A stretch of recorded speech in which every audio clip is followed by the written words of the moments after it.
Dwight Howard is a very polarizing figure in the NBA community. Howard, in his prime, was a very dominant traditional center who led the Orlando Magic to the NBA Finals. Even with this success, what happened? Even with his resume, is it enough to make the Hall of Fame? Why didn't he make the All-NBA 75th anniversary team? In this video, I'm going to explain why Dwight Howard deserves to make the Hall of Fame and why he isn't talked about that often. Dwight Howard was a dominant high school player. So dominant, in fact, he was being considered taken #1 in the 2004 NBA draft. Now, this is before the college rule, where you have to play at least 1 year before you can declare. So seeing one of his inspirations, Kevin Garnett, do it, Dwight decided to declare for the 2004 NBA draft. Due to his dominance and the potential he had, he was taken #1 overall by the Orlando Magic. The Magic have been struggling since they lost their other dominant big man, Shaquille O'Neal, and we're looking to get back on top, especially getting under the big man like Dwight. Is it an Orlando Magic video? But I'll be naming key players that'll be important. So with that, on draft night, they got Jameer Nelson, a player who become a key guard for this team. In Dwight's rookie season, he was 3rd place in Rookie of the Year voting as Ime Okafor won this award. I bet that's a name you haven't heard in a while. The Magic tried to make a playoff push, but injuries happened, so they finished with a record of 36-46. Howard was steadily improving as Brian Hill wanted to make him a full-fledged center, and with that, it was no stopping Dwight. Dwight again played all 82 games the next year, and even though they missed the playoffs for the 2nd year in a row, they knew that promising things were ahead. Dwight Howard went into his junior year and was ready to start his dominance, and he did indeed. He again played all 82 games, was an all-star, and made his first All-NBA team. Have to mention some important people before I go forward. The Lakers head coach JJ Redick was drafted to this team. Also, I forgot to mention that the Magic signed Hedo Turkoglu the same year Dwight Howard was drafted. Anyway, with the growing dominance of Dwight Howard, they finished with a record of 40-42 and were able to make the playoffs. In the first round, they played against the Detroit Pistons, and they got swept. Howard didn't play horrible, as in Game 4 he had a 29-17 game, but the rest of the games he was struggling to hit shots consistently and get a lot of shots as the best player on the team. It was Howard in the Magic first series, and it was only going to get better from there. In the 07-08 season, a coaching change was made as someone with the name of Stan Van Gundy took over the coaching position, which will be a positive until he will become a negative, and we'll get to that later on. Anyways, Dwight Howard was again All-Star, and he made his first All-NBA first team. Howard again played 82 games and was ready to make a better push in the playoffs, and it started off good. The Magic finished with a record of 52-30 and was ready to make an NBA Finals push. Howard this season averaged 20.7 points, 14.2 rebounds, 2.1 blocks on 60% from the field. In the first round, went against the Toronto Raptors, who were being led by young Chris Bosh. In Game 1, Dwight had 25 points, 22 rebounds, and 5 blocks as the Magic won this game. In Game 2, Dwight had 29 points, 20 rebounds, and 3 blocks, as in the game decided by 1 point, the Magic won this game to have this series 2-0. In Game 3, Dwight had 19 points, 12 rebounds, and 6 turnovers as he had a bad game. This game in turn made them lose and have this series 2-1. In Game 4, Dwight had 19 points, 60 rebounds, and 8 blocks as he dominated the paint, and they won this game to have this series 3-2. In Game 5, the Magic took this series, and Dwight had a 21-21 game as the Magic finally got out of the first round in this new Dwight era. In the second round, they played the Detroit Pistons. The Pistons had won a championship in 2004, but this wasn't the same team. Ben Wallace was their main defensive guy in the paint and was starting to bounce around the NBA and wasn't on this team anymore. Even with this loss, it would still be a challenge. The Magic wasn't ready for this challenge, as the Magic would lose this series in 5 games. Dwight in this series averaged 15.3 points, 13.4 rebounds, 3 blocks, and was indeed a force in the paint. But he still needed improvement in areas, and the Magic were missing something. In the 08-09 season, Dwight was amazing. Howard was by far the defensive player of the year, and it wasn't even close. Dwight Howard was an all-star, made the All-NBA first team again, and was 4th in MVP voting. Even his advanced defensive metrics was good, as he had 7.6 in defensive win shares, and he led the league in rebounding. Howard this season averaged 20.6 points, 13.8 rebounds, 2.9 blocks on 57% from the field.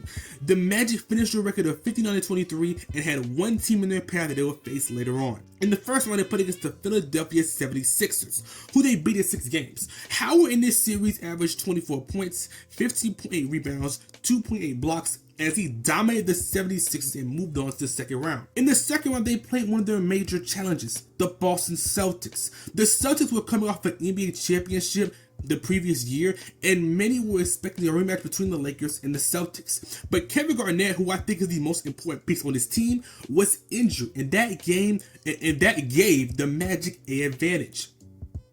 This series taking 7 games, and even without Kevin Garnett, the Celtics still had a championship contending team. In Game 7, Dwight Howard didn't have the best game as he had 12 points, 16 rebounds, but he had 5 blocks, and they were able to knock off this Celtics team. Dwight in this series averaged 16.4 points, 17.1 rebounds, and 2.7 blocks. The Celtics were up in this series, but blew the last 2 games, and the Magic had one more team in their way. In the Eastern Conference Finals, LeBron James, who I just made a video on, ironically, was standing in the way. LeBron was coming off his best season at this point and was trying to make it back to the finals. This series went to 6 games, and even with the Cavs tying the series in Game 2 with the game winner by LeBron James, the Magic were just too much for this Cavs team. As even though LeBron has a good series by the stats, you can clearly tell that Dwight's defensive presence was hindering LeBron and the defense of the Magic as well. Dwight this series averaged 25.8 points, 13 rebounds, 1.2 blocks on 65% from the field. Dwight did it. As in his first couple years as the main guy, he was able to lead this team back to the NBA Finals. But they had a big challenge to even win this thing. In the NBA Finals, it was the Los Angeles Lakers versus the Orlando Magic. Now, I don't want to go in depth as this is that type of video, and I have a different video for a series. But Kobe Bryant dominated this series as he averaged 32.4 points, 5.6 rebounds, 7.4 assists, 1.4 steals, and 1.4 blocks. I recommend, if you want to see domination, watch this series. Dwight didn't have that great of a series as him and the Magic couldn't stop the triangle offense and the duo of Pau Gasol and Kobe Bryant. Even though Dwight came up short, he was beginning his dominance as a great NBA center. Howard the next year was again the Defensive Player of the Year, and it wasn't close. Howard was again All-Star and on the All-NBA first team. Howard again led the league in rebounds and in blocks. He had a defensive win share of 7.1, which just shows his defensive dominance. Howard this season averaged 18.3 points, 13.2 rebounds, 2.8 blocks, on 61% from the field. Talk about efficient. In the playoffs, the Magic was dominant as they finished with a record of 59 and 23 in the regular season. And in the first 2 rounds, they swept them easily. In the Eastern Conference Finals, it was the Boston Celtics again. The Celtics now have Kevin Garnett, as he isn't the same player he was in 2008, but he's still very impactful. Howard in this series averaged 21.8 points, 10.8 rebounds, and 3 blocks on 56% from the field. KG was the difference maker for this series, as he really ignited the team, and in 6 games, the Magic lost, unfortunately. It is now the 2010-2011 NBA season, and Howard won another Defensive Player of the Year as he was again the clear winner. Howard was again an All-Star on the All-NBA first team again, and he even was second in MVP voting. Howard averaged 22.9 points, 14.1 rebounds, 2.4 blocks on 59% from the field. Howard was the first person to win Defensive Player of the Year in 3 consecutive years and was playing at the top of his game. The Magic finished a record of 52-30 and was looking to make it back to the NBA Finals. In the first round, they played Atlanta Hawks. Dwight in Game 1 was making it known he wanted to win as he dropped 46 points, 19 rebounds on 69% from the field. Even with all that, the Magic lost as Dwight had 8 turnovers this game, and on top of that, his team was changing in front of his eyes. This will be a recurring theme, and they would lose in the first round. In the 2011-2012 season, Howard, after having one of his best seasons defensively and offensively, got out of the first round last year, and it'll be the same result this year. Howard was an All-Star on the All-NBA first team, but he only played 54 games and didn't play in the playoffs this season for a reason we will get to later. The Magic were changing it again, and they did more trades to try to shake up this team, but it just wasn't working, and Howard was frustrated. Dwight Howard demanded a trade to the Lakers, the Brooklyn Nets, or the Dallas Mavericks, as he felt like the Magic wasn't a contending team. He wanted to stay in Orlando, but he didn't trust the organization. Howard opted out of this request and played the entirety of the season I just covered, but Howard waived the right to opt out of his contract end this season and committed to stay with the Magic through the 2012-2013 season. He had previously asked to be traded to New Jersey Nets, but had he not signed the amendment, the Magic were prepared to trade him to avoid losing him as a free agent. Stan Van Gundy said that he had been informed by management that Dwight Howard wanted him fired, but during the interview, Howard walked up and hugged his coach, unaware that Van Gundy had confirmed a report that Howard denied. Van Gundy was let go after this season. And then in 2012, Howard agents said that Howard would undergo surgery to repair a herniated disc in his back and would miss the entirety of the season. During the offseason, Howard again requested trade to the Nets, who had relocated to Brooklyn. He intended to become a free agent at the end of the 2012-2013 season if he was not traded to Brooklyn. Dwight Howard was finally traded to the Los Angeles Lakers in 2012. This was a disaster waiting to happen. Howard complained about Kobe Bryant shooting too much, and Kobe Bryant called Howard a diva for not playing through injuries and complaining so much. Howard was still an all-star and was on the All-NBA third team. Howard this season averaged one of his lowest scoring averaging seasons while still leading the league in rebounds and was top 3 in field goal percentage. Howard was indeed a free agent after this season and would go and play for a guy with a beard. Howard was signed with the Houston Rockets and would pair himself with the NBA's next rising star, James Harden.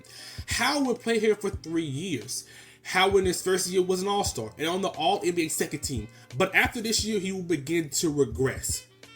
Dwight Howard would have more nagging injuries, and ever since his herniated disc injury during his last year with the Magic, the injury just kept coming. Dwight Howard after the Houston Rockets would bounce around as he was on the Atlanta Hawks, Charlotte Hornets, and the Washington Wizards. Finally, in 2020, he would join the Los Angeles Lakers. Howard at this point was a role player, and he took this role to the heart as he played the most of being this role. On the Los Angeles Lakers team, Anthony Davis was the power forward, but they needed a strong, solidified center, and Howard fit that role perfectly. Dwight Howard helped the Lakers in the championship in the bubble and redeemed himself to Lakers fans, as when he was on this team, they had high expectations, and he couldn't meet them due to Dwight's bad diet and his injury history. Dwight Howard was an NBA champion, something else he scratched off his list. After this, Howard would get a great deal to be part of the 76ers due to his role he had as the center of the Lakers. After this deal, he went back to the Lakers and then began playing overseas. Now, Dwight Howard at the end of his career is a NBA champion, an 8-time NBA All-Star, 5-time All-NBA first team, 1-time All-NBA second team, 2-time All-NBA third team, 3-time Defensive Player of the Year, 4-time All-NBA defensive first team, 1-time All-NBA defensive second team, 1-time NBA All-Rookie first team, 5-time NBA rebounder leader, 2-time NBA block leader, and an NBA Slam Dunk Contest champion. Howard, while on the Magic, was a very dominant center and was considered to be one of the best in the league. Howard, all these accolades should automatically make the NBA's 75th anniversary team, but instead he would snub people like Damian Lillard, Bob Cousy, Dave Cowens, Billy Cunningham, Dave DeBusschere, Paul Arizin, Tiny Nate Archibald, yes, Tiny Nate Archibald, Hal Greer, George Mikan, Dolph Schayes, Bill Sharman. Hey, I ain't gonna lie, those people I just named, I have no clue who they were until this was announced. And Lenny Wilkins. These players are above Howard according to the NBA, which is insane. Prime Dwight Howard, I think, is underrated. And one of the reasons is just due to his short prime. Dwight Howard got injury riddled, had a bad time with the Lakers, and was on the Orlando Magic. The Magic are doing better now, but sheesh, they couldn't manage at the 2009 NBA Finals. Dwight is a first-time eligible for the NBA Hall of Fame, and I think it should be an automatic decision to make it. Howard was a defensive monster, made the NBA Finals, and was a dominant force for half a decade. Howard is a very underrated center of the mid-2000s, and I think he deserves more recognition.